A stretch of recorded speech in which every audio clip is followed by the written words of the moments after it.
So greetings everyone, welcome to In the Center of the Circle, our fourth show. It's my great pleasure to have Reverend Karin Wilson with us. And before we get started with Karin, we're just going to start with a chant by another one of my favorite Karens. This one's Karin Drucker, and it's called If Love Is Why I'm Here. The words are, if love is why I'm here, let me be an open channel. If love is why I'm here, let me give and then receive.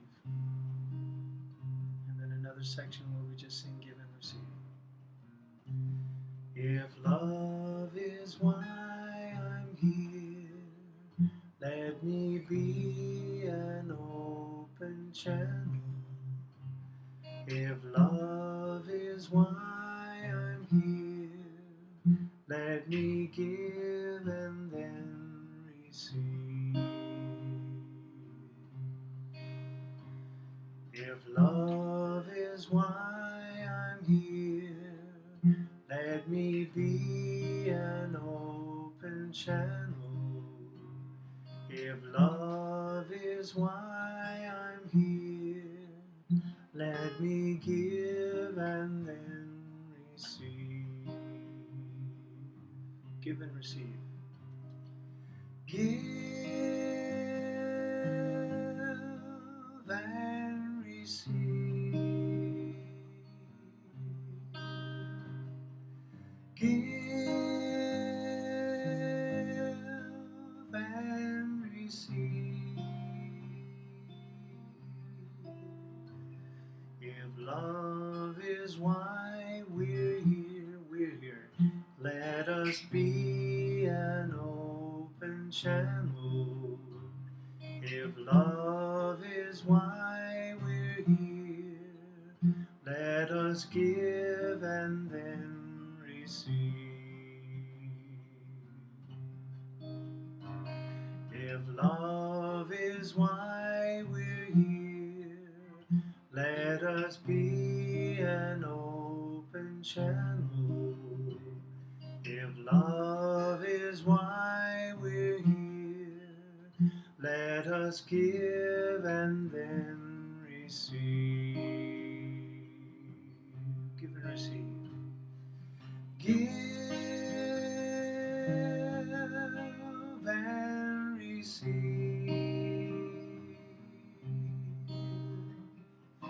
Give and receive. If love is why I'm here, let me be an open channel. If love is why I'm here, let me give and then receive. Give and receive. Give and receive.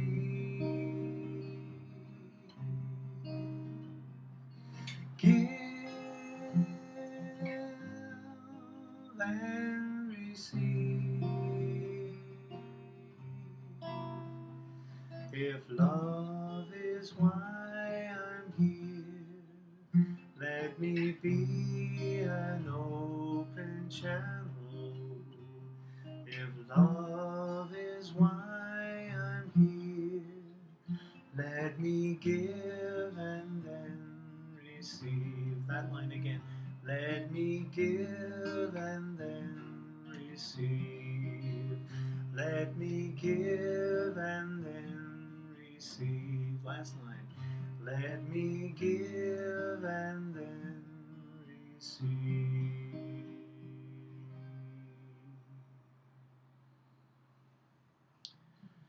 Deep breath, everyone.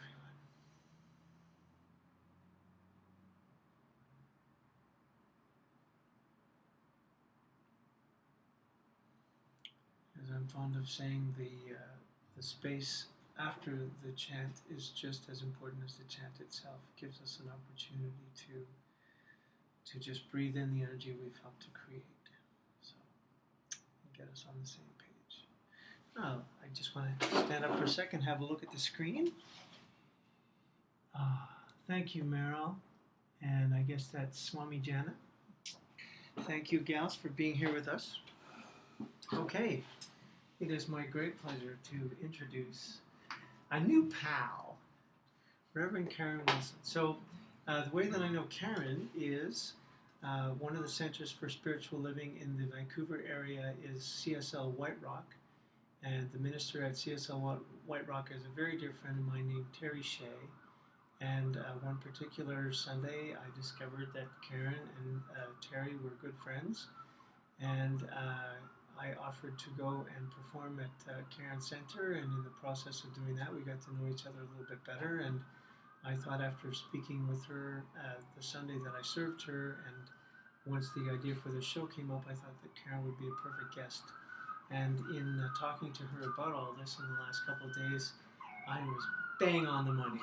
So I am very excited that Karin is here, and I'm just going to basically get Karin to tell her story, because it's a great story, and I really see Karin as someone who embodies what this show is all about, which is about community building and celebrating, putting each of us in the center of the circle, which is our rightful place in the circle. And I very much see Karin that way in her ministry, and I see her doing that in all the people, for all the people that are in her community. So, enough about words from me. Wow. Welcome, Karin. Thank you. Thank you. Yeah. And for those of you who watch every week, I'm enjoying being in different locations. Last week we were in Las Vegas to be with my partner Janice Stanfield, and this week we are in downtown Vancouver. And you can see a little bit of Karin's artwork, but if you could see just where my left hand is pointing, we're looking out onto the Vancouver sunset and the heart of downtown. It's quite amazing to be here. We're how many floors up are we? 16. 16 floors Yeah. up, and it's a beautiful, it looks like a summer evening. That's gorgeous. I hate to say that for anybody who may watch this back east where they're still dealing with snow or whatnot. I don't mean to rub it in, I really don't. Anyway, so Karin, I'll just kind of plant some seeds, and just as points of departure. So we had a great conversation last night on the phone, and you talked about the threads that I want to just pull on, and then we'll combine them later. You talked about music and theater and writing, and how and now marketing and communications, and how all of that has kind of now created this wonderful stew, which is your ministry. Yeah. So let's just start at the beginning. So you talked about being in a choir when you were I think it was probably my dad. He was Church of England, so he was the altar boy, and he was a very gifted singer, and was in a choir growing up in London, England. And so you just follow what your parents do. So I was in choir all through high school, starting in grade 1, all the way through. Took singing lessons at one point, but was never really that good. I enjoyed it, loved it. And then in mid-high school, I went into theater as well, and so did some stuff around that, and again, loved it. Not really that good, though. I'm awkward, like physically awkward, so, I'm okay with speaking, but not being in front of cameras and people and stuff like that sometimes, having to do those sorts of things, or at least I was then. And then the other piece was writing, which was my real love. So I ended up doing a lot of writing. And all those things kind of come together. So tell me about the writing, because you said something. You said something last night that I thought was really interesting. You talked about how you got into journalism to draw out your writing self, to create a more consistent commitment to your writing? Tell me more about that. Well, I was so immersed in wanting to be a writer, but I didn't have the discipline. And so I looked at it and I thought, what could you do that forces you, A, gives me a job so that I can actually pay the rent, and B, forces you to write every day, and I'm a insatiably curious person. And so I thought, wait a second, why not be a journalist? So I wasn't actually a current affairs person, Mhm. but I learned to become a current affairs person. And what was more true than anything else was that needing to be curious about people and connecting with people, hearing them tell their stories, and then figuring out ways to do that so that other people can hear the story was sort of my first mission maybe.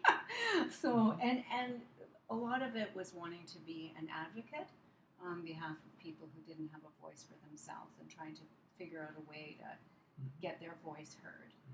So when the writing bug hit you, which is a couple of frames before what you're now talking about, Yeah. what were you writing about initially? What kind of Well, inspired that? kind of funny. Well, before I became a journalist. Yeah. Before that, I was a creative writer for sure. Okay. Yeah, that was my aim. I was going to write the great Canadian novel. Okay. Next Margaret Atwood. That was my plan. Okay. Okay. No. So I'm asking because when you said theater, I thought initially you were writing musical theater or interested in plays. I did do some playwriting. That was on my list too, and I did do some of that, and I found that quite interesting, quite stimulating. But it never, again, I think, bottom line was I was missing two things. I needed a broader life experience, and what's so beautiful and amazing about being a journalist that people don't necessarily think about is that I've actually interviewed homeless people.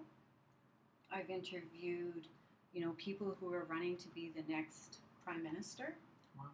And so you get like a massive spectrum, multimillionaires, massive spectrum of humanity as a result. And you also get people at different stages of their life. I've interviewed people who have had, mental illness and struggled with mental illness and fought the system and all that kind of thing to try and get the care that they need. I've interviewed people who are nearing death.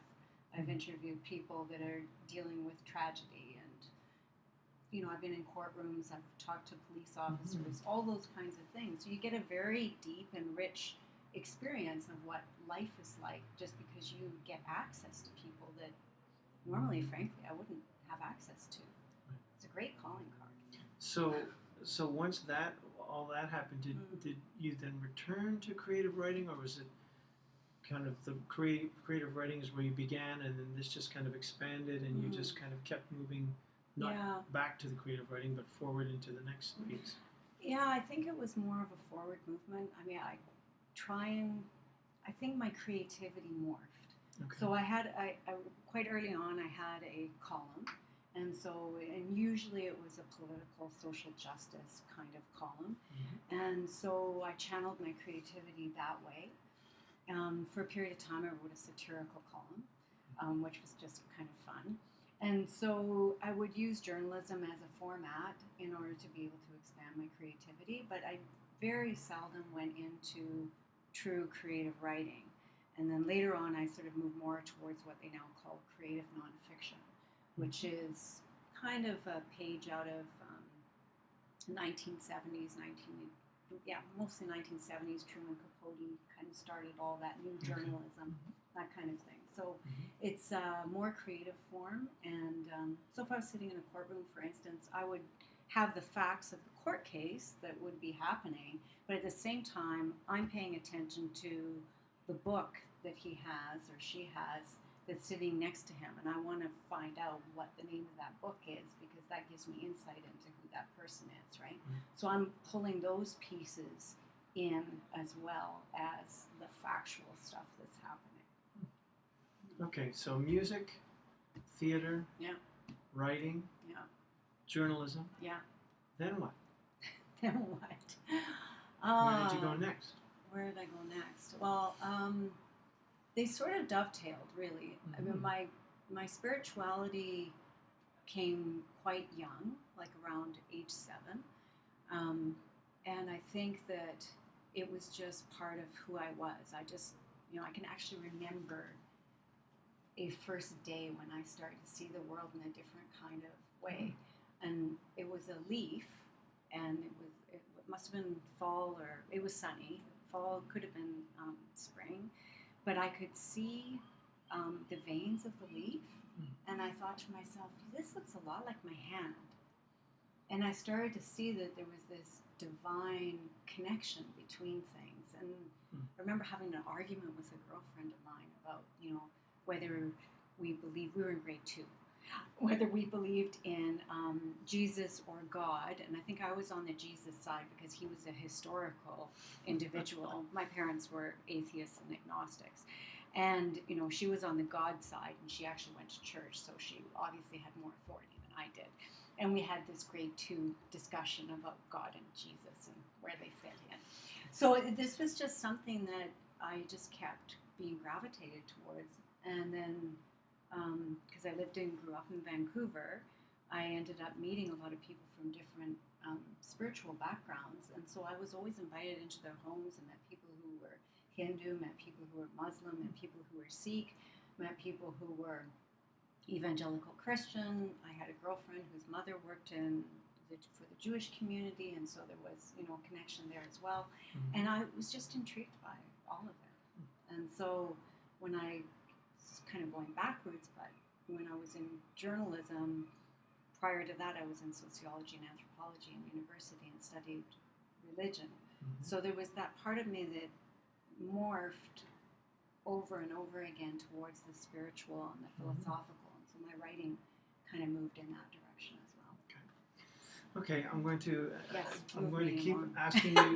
No, we're going to finish that story, yes. But just we're going to take a little break because yes, when I was thinking about you last night, I thought of songs that would complement your story, and this is a song that I wrote called "The Making of a Soul," which is very much about being inspired by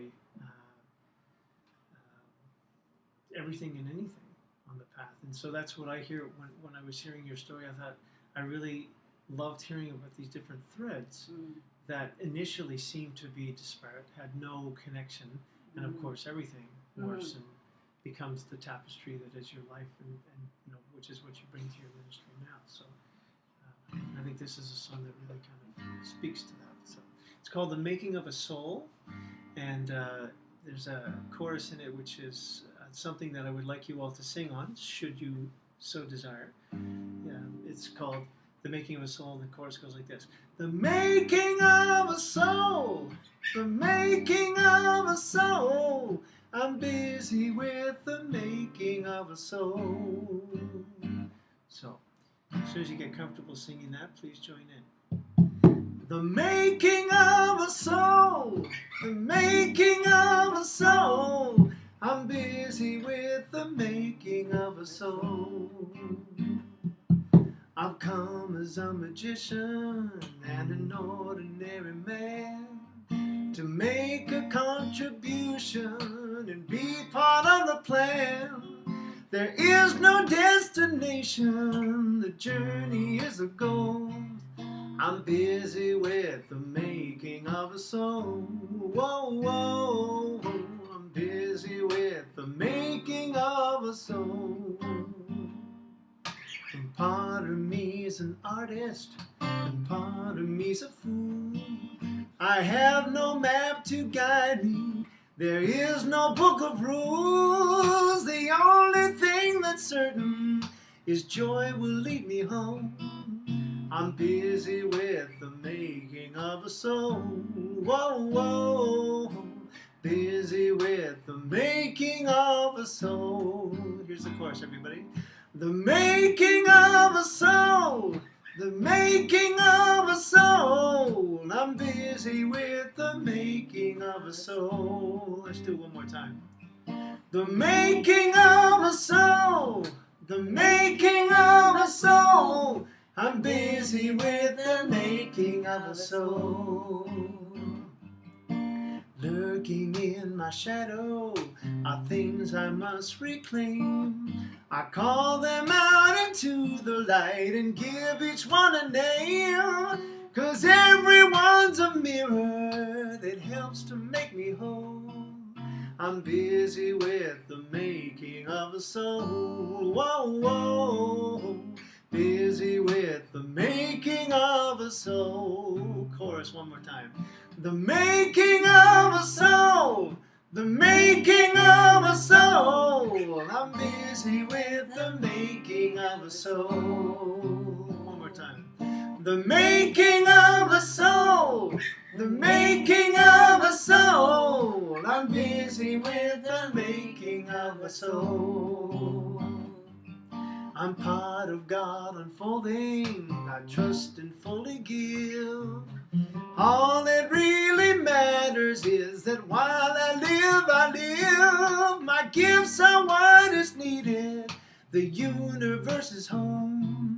I'm busy with the making of a soul. Whoa, whoa. Busy with the making of a soul. Chorus. The making of a soul. The making of a soul. I'm busy with the making of a soul. Last time. The making of a soul. The making of a soul. I'm busy with the making, big finish, of a soul.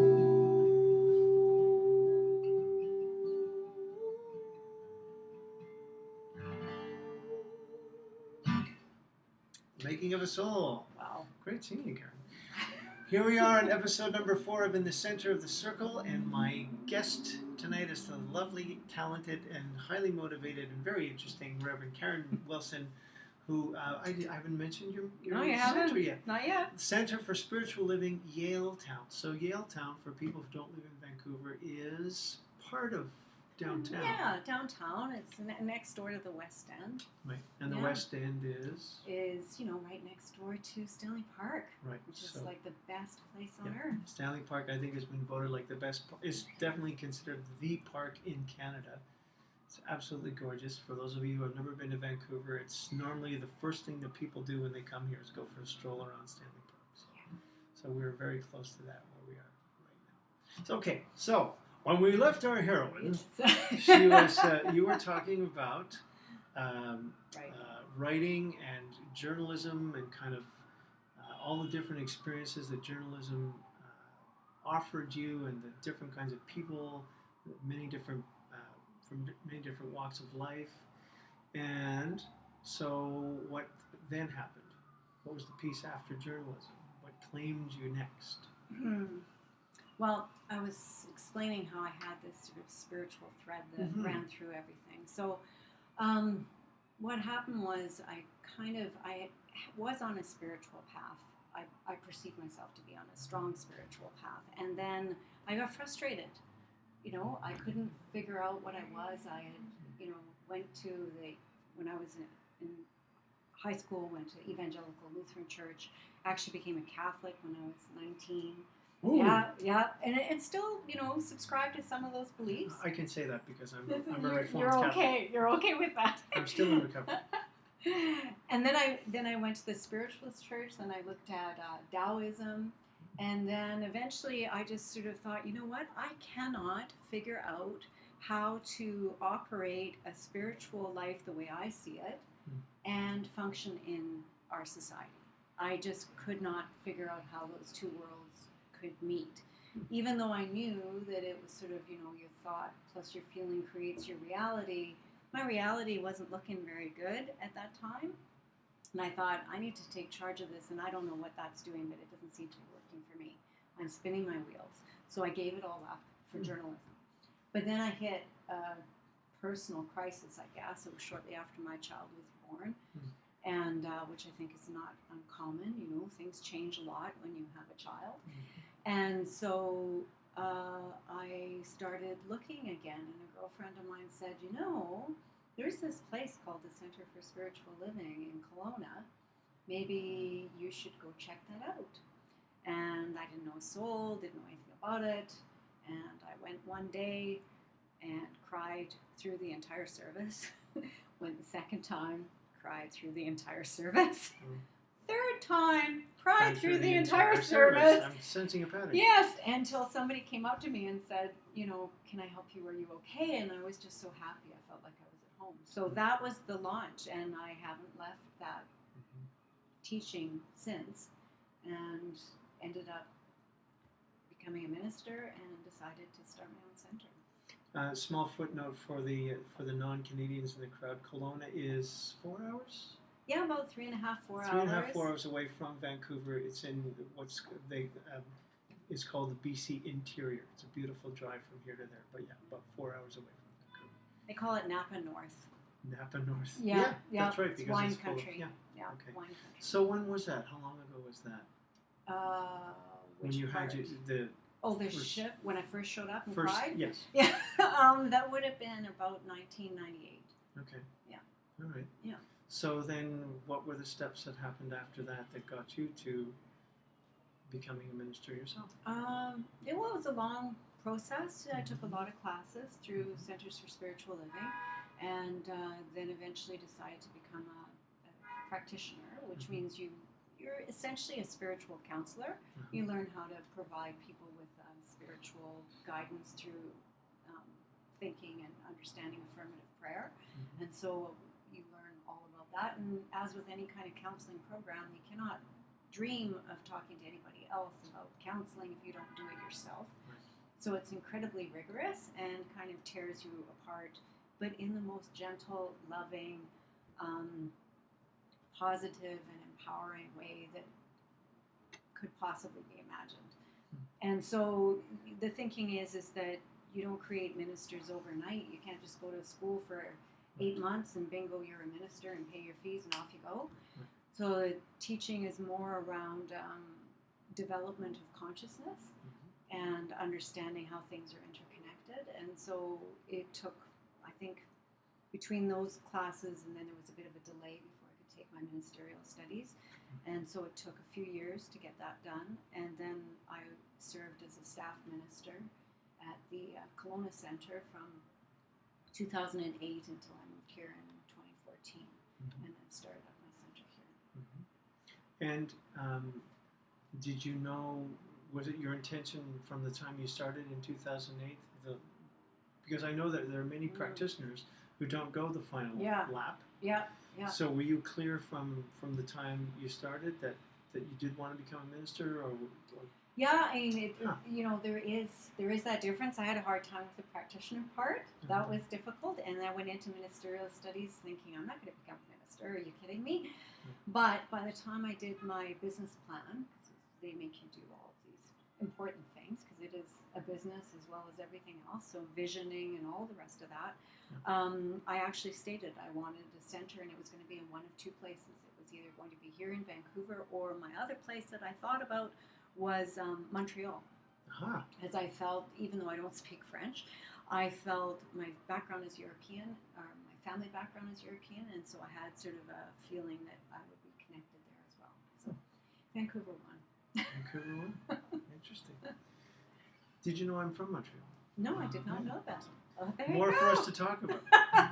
More for us to talk. We were meant to meet. There you go. I had to accommodate you. I had to move across the country to meet you because you didn't come to my hometown. Okay. So I'm inspired to do a song by my partner Jana, and then there's something else I want to ask you about. But I just want to include. So this is a song of Jana's called "All the Good," and it's very simple. Just 2 lines, 2 different melodies. I cannot do all the good that the world needs, but the world needs all the good that I can do. All right? Let's see here. I cannot do all the good that the world needs, but the world needs all the good that I can do. Try that. I cannot do all the good that the world needs, but the world needs all the good that I can do. One more time. I cannot do all the good that the world needs, but the world needs all the good that I can do. Here's the other melody. I cannot do all the good that the world needs, but the world needs all the good I can do. Try that. I cannot do all the good that the world needs, but the world needs all the good I can do. One more time.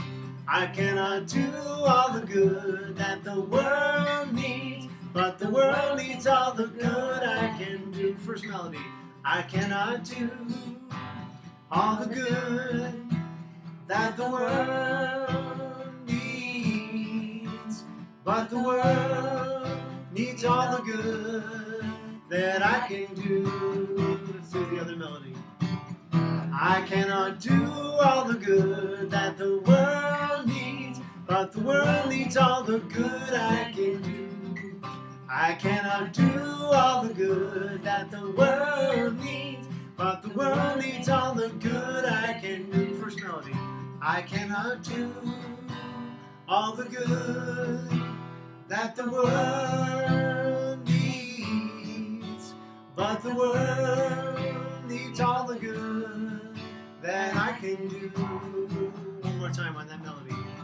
I cannot do all the good that the world needs, but the world needs all the good that I can do. What the world needs. But the world needs all the good that I can do. Same thing again, that part. But the world needs all the good that I can do. You're singing. Welcome. So, this is, for those of you joining us late, this is In the Center of the Circle, our fourth show, and my guest is the esteemed Reverend Karin Wilson, the head chef, the chief cook and bottle washer at Centers for Spiritual Living, Yaletown. Yaletown is an area of downtown Vancouver. So the question that I really want to ask you next, because it really kind of hones in on what I love sharing in this program, is if you would be so kind, I would like you to tell people what happened when you were 7. Oh, when I was 7. Yeah, because that was... Yeah, it was I pivotal. think that's really important. Yeah, it was pivotal. So my parents split up when I was 7, and at that time it was the 1960s, so I'm dating myself. And while lots of people get divorced today, and it's extremely common, I was like the only kid on the block, and it was extremely ostracizing. I had friends who were no longer allowed to play with me because my parents had split up. And I had other friends whose parents would meet me for the first time and say, "Oh, so you're the one from the broken home." And it just, I felt like kind of a, I don't know, it was like kind of like being an animal in a zoo, being watched. Like, you know, you felt just so separated from everybody else, and like some strange creature that people were afraid of, like I was contagious or something. And it was very odd, and it had layers of impact. And so that was probably my first sense of separation, you know, like societal separation, I guess. And so, am I right in saying that piece kind of, what's the expression, when you changed that, you turned that around, that ended up being an important part of what motivated you, or what does motivate you in your ministry currently? Yeah, I think so. I mean, you know, I never thought about myself as being somebody who collected people. I've never seen, you know, some people do that, right? Collect all 12. Well, yeah, you know, I mean, they're natural counselors, right? And so they're always counseling somebody, and they're bringing home the stray cats of the world, that kind of thing. I was never that. Right. But what I was somebody who was insatiably curious and wanting to see the common thread in humanity, so that whatever it looked like, the appearances that made it look like we were different, or maybe we were, anything that appeared to be separation, I didn't see separation as a negative. I saw it as a positive.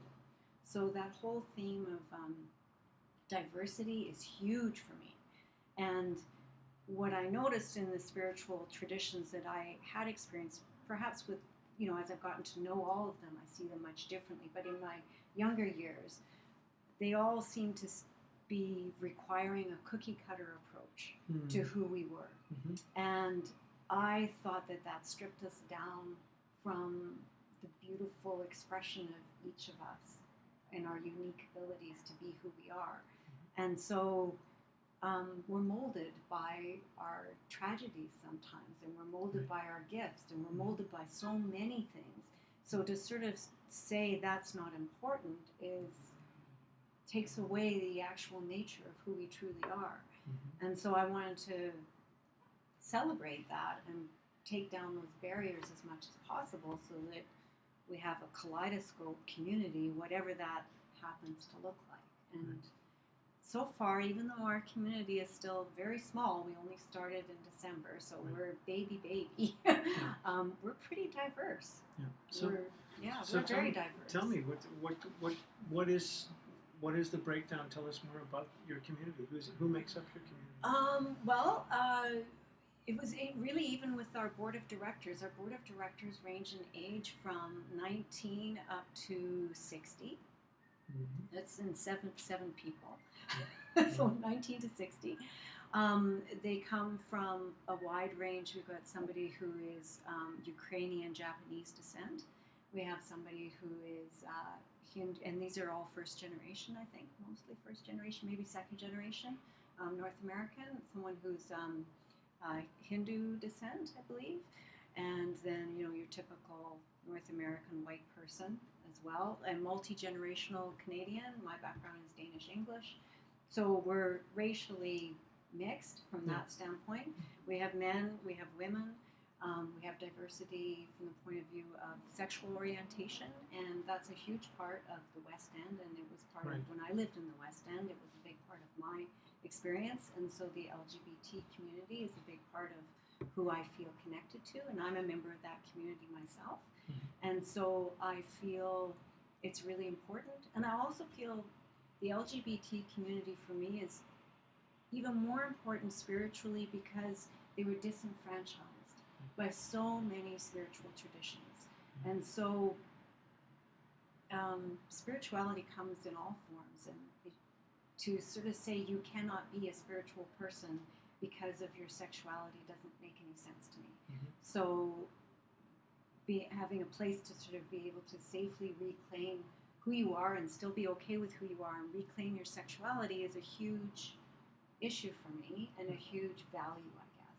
Maybe not issue, that's probably not the right word, but more huge value for me. For the 6 people on the face of the planet that don't know what LGBT stands for? Yes, so that's gay, lesbian, bisexual, transgendered, and then I think you can also put in questioning and two-spirited, which is a common Aboriginal term.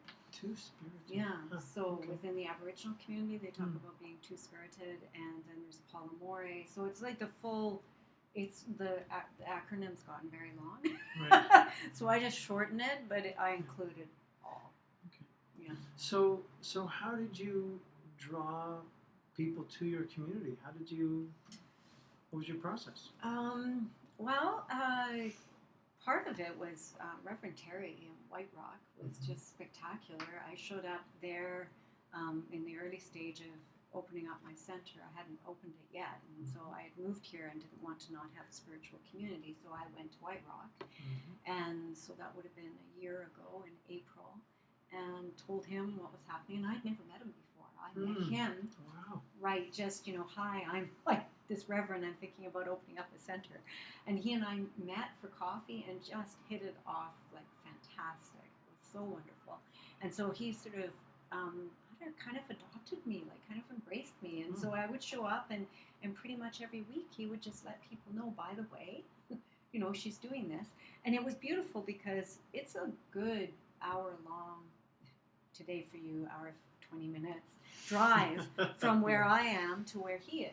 Yeah. So people are unlikely to go to both centers. But they might have friends, right, who would come to this center. So it was perfect synergy between the two of us. And then what ended up happening was we started to get the word out through Facebook and things like that. I met my vice president and practitioner at the White Rock Center because she had just moved down from Campbell River, and had this vision in her head about wanting to start a center, but she was a practitioner, not a minister, and had no idea how she was going to find a minister to work with. And there I was, and so that was pretty exciting.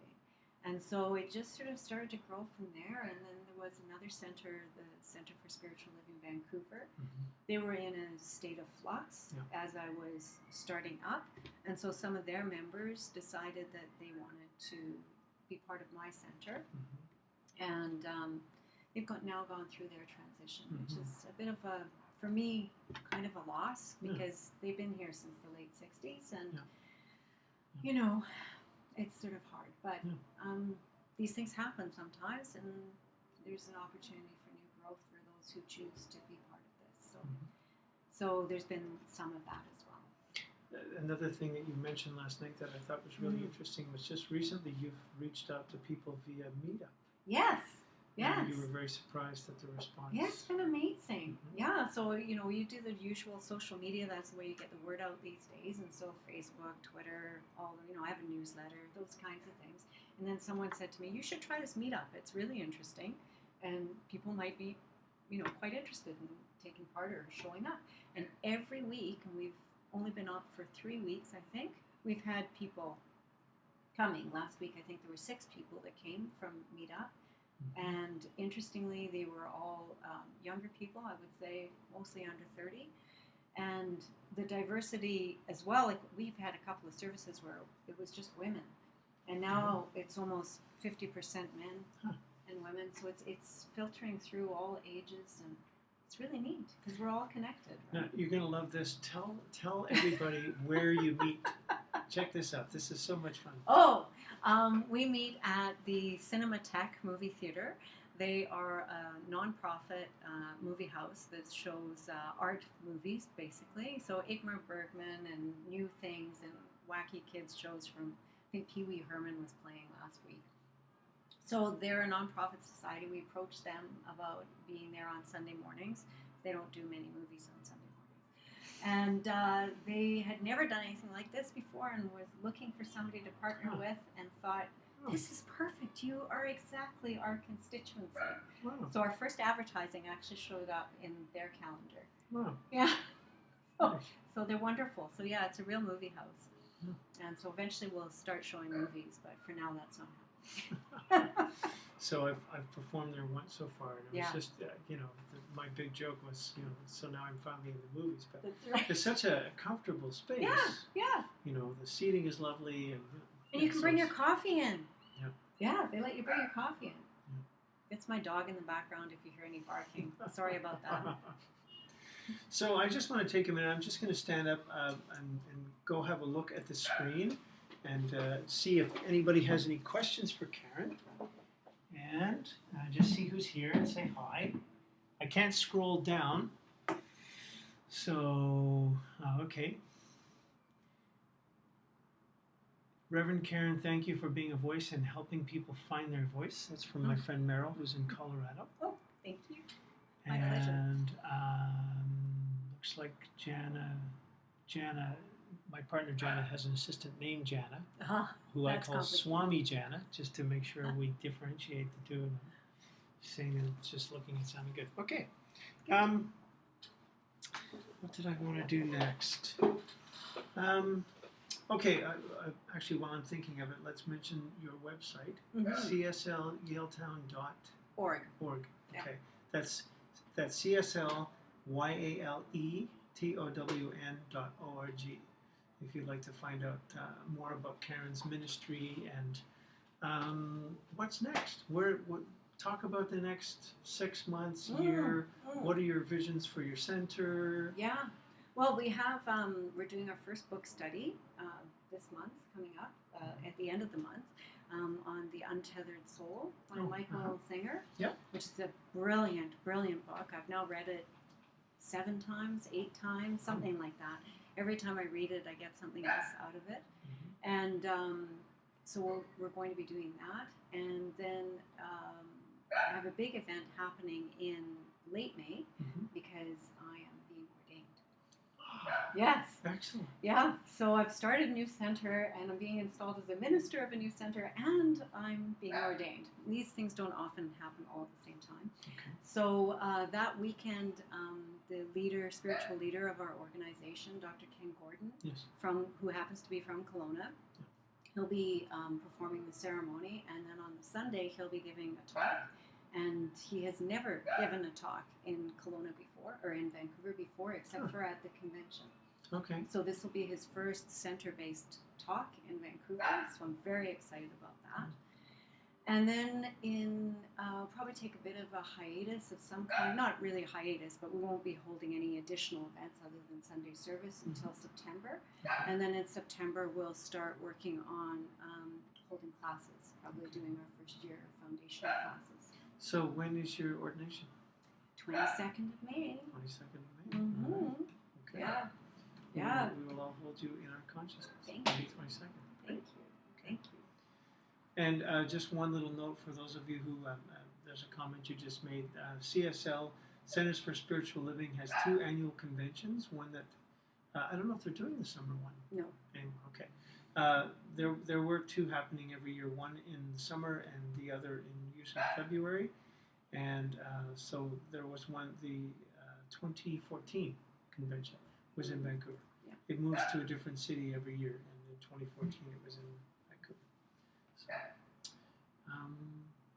okay.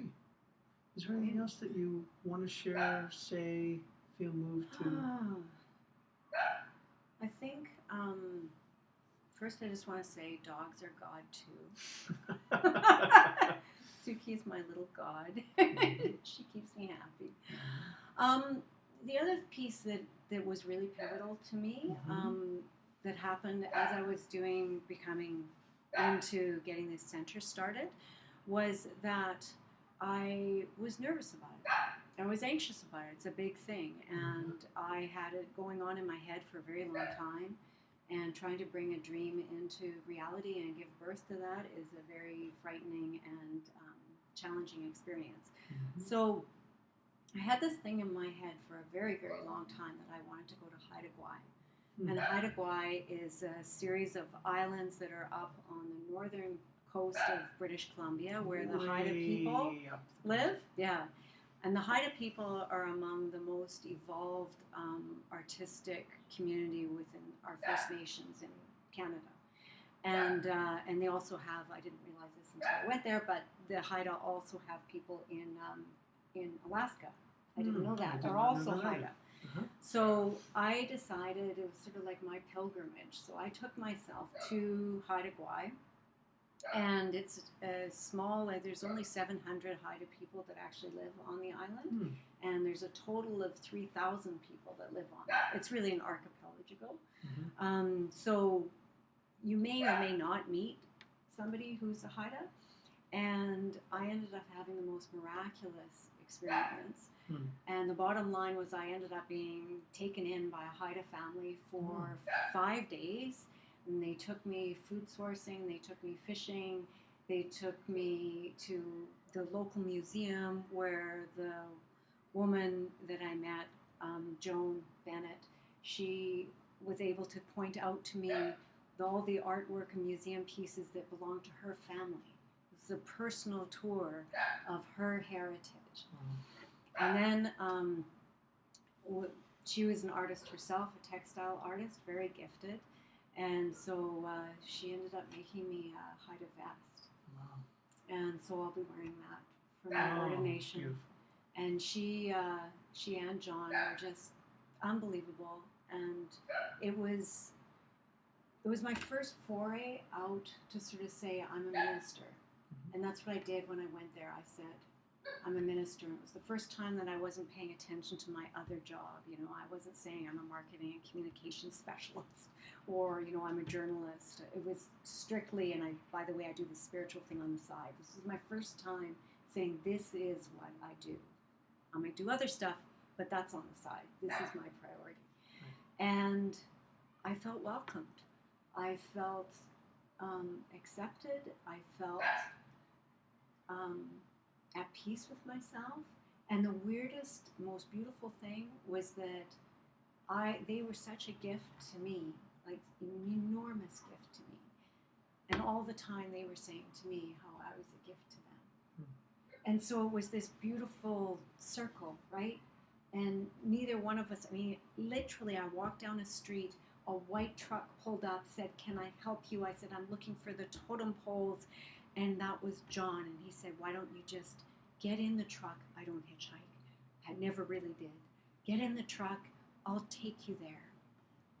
And before I knew it, I was in the shop of one of the most famous Haida artists ever, and got this. It was just, and it just went on like that for 6 days. It was miraculous.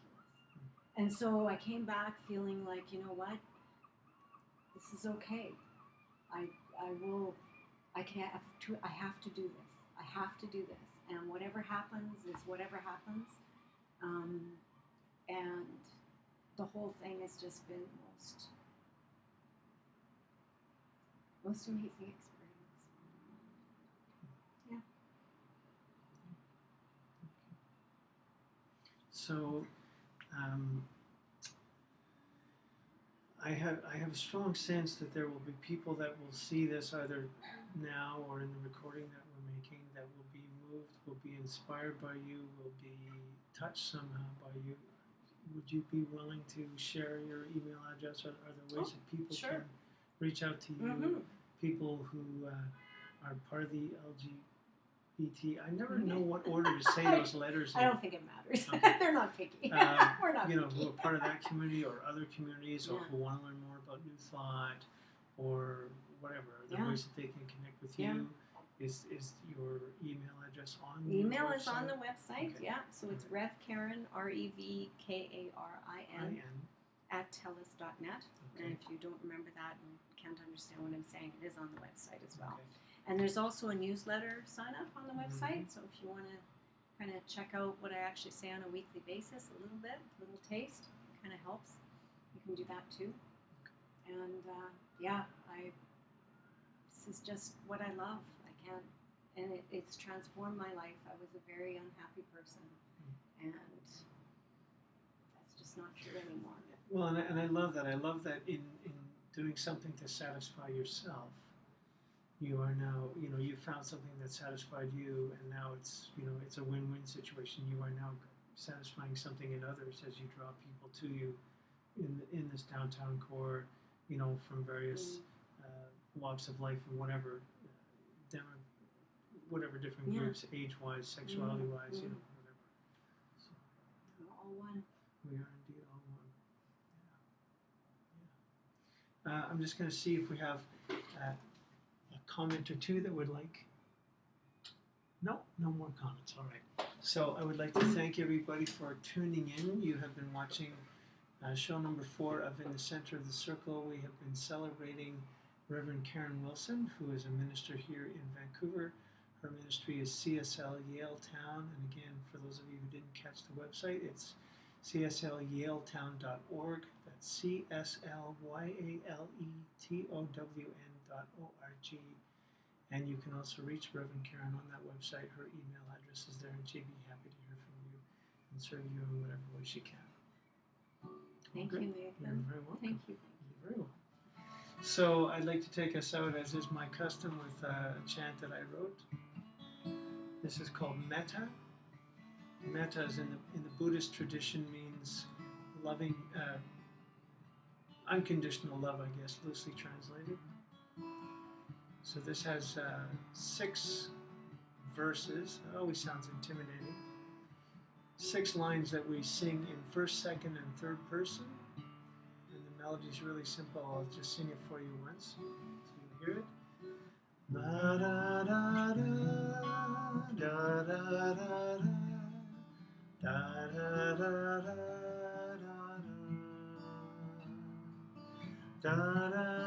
da. So the only thing that's different is the last note. And I will cue you for the words. I'll just give you the words in first person, and then we'll sing them in first, second, and third person. So the first verse is, "May I be filled with love." It'll all make sense after we sing one. May I be filled, may you be filled, may we be filled with love. May I be filled, may you be filled, may we be filled with love.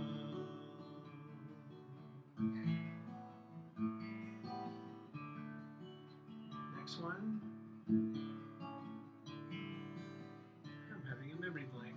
What's the next one? May I be kind to all. May I be kind, may you be kind, may we be kind to all. May I be kind, may you be kind, may we be kind to all. May I be safe from harm. May I be safe, may you be safe, may we be safe from harm. May I be safe, may you be safe, may we be safe from harm. May I be well and whole. May I be well, may you be well, may we be well and whole. May I be well, may you be well, may we be well and whole. May I be filled with peace. May I be filled, may you be filled, may we be filled with peace. May I be filled, may you be filled, may we be filled with peace. And the last time we just sing, may happiness, may happiness, may happiness be ours. May happiness, may happiness, may happiness be ours. May happiness, may happiness, may happiness be ours. And then to finish, I'd like you to just sing the word Om. Whatever note you'd like to sing.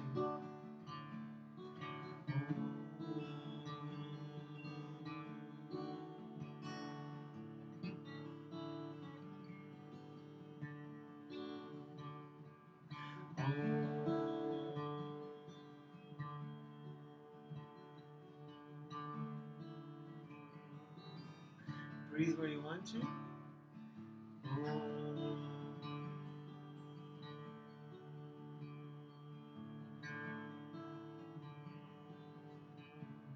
Harmony's welcome.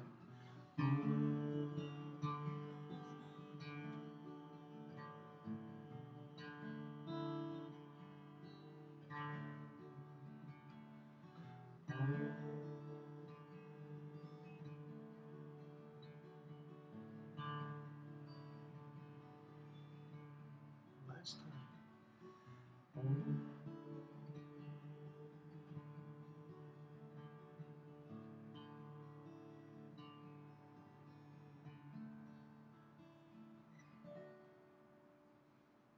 Deep breath.